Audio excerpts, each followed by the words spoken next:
Mais que va donc bien pouvoir faire la France dans cette galère ? Alors que Donald Trump a annoncé mettre un terme à son Operation Freedom visant à débloquer le détroit d'Ormuz, moins de 2 jours après l'avoir annoncé, voilà donc qu'Emmanuel Macron s'y met et envoie le porte-avions Charles de Gaulle en direction du détroit d'Ormuz. Avec toutefois les habitudes macroniennes du en même temps, puisque les communications du pouvoir français précisent qu'il s'agit, dans le cadre d'une opération menée avec les Britanniques et d'autres pays européens, de rester à distance des belligérants. Pour l'instant, le porte-avions a franchi le canal de Suez et traverse la mer Rouge. Et étant donné qu'Emmanuel Macron a échangé par téléphone avec le président iranien, on peut au moins raisonnablement espérer qu'il ne subira pas d'attaque des Houthis yéménites lorsque le Charles de Gaulle se trouvera dans le golfe d'Aden. En clair, il s'agirait d'être là, mais sans pour autant vraiment agir, ce qui comprend le risque d'être soit un simple spectateur, soit, pire encore, de subir des dégâts collatéraux à l'image des soldats de la finule au Liban.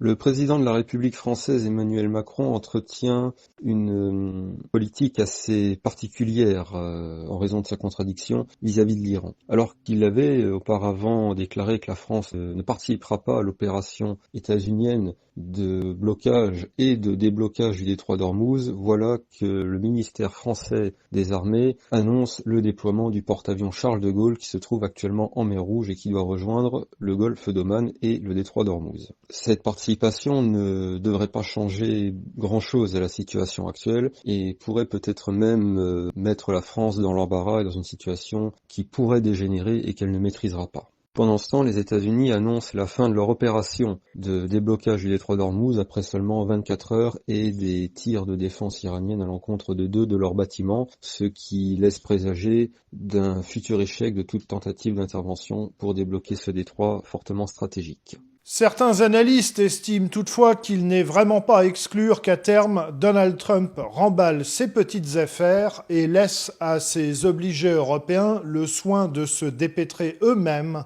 du chaos causé par l'intervention américano-israélienne. Un chaos dont les Européens vont bien davantage souffrir que les Américains, plus autonomes d'un point de vue des ressources mises en péril d'approvisionnement par la situation au Proche-Orient. Mais on ne voit pas bien comment les forces françaises, en dépit de leur qualité, pourraient parvenir à faire mieux que les Américains. Et on n'imagine pas non plus Trump laisser à la France jouer le rôle d'intermédiaire diplomatique pour que la situation se détende. En attendant, les Iraniens ne semblent absolument pas décidés à renoncer à leur souveraineté nouvellement proclamée sur le détroit d'Ormuz, puisqu'ils se proposent même d'apporter une aide humanitaire aux navires coincés dans le golfe Persique. Alors que de nombreux navires commerciaux sont toujours bloqués dans le golfe Persique en raison de ce blocage persistant, la plupart ne souhaitent pas prendre le risque de franchir le détroit ou de payer le péage pour des raisons certainement financières.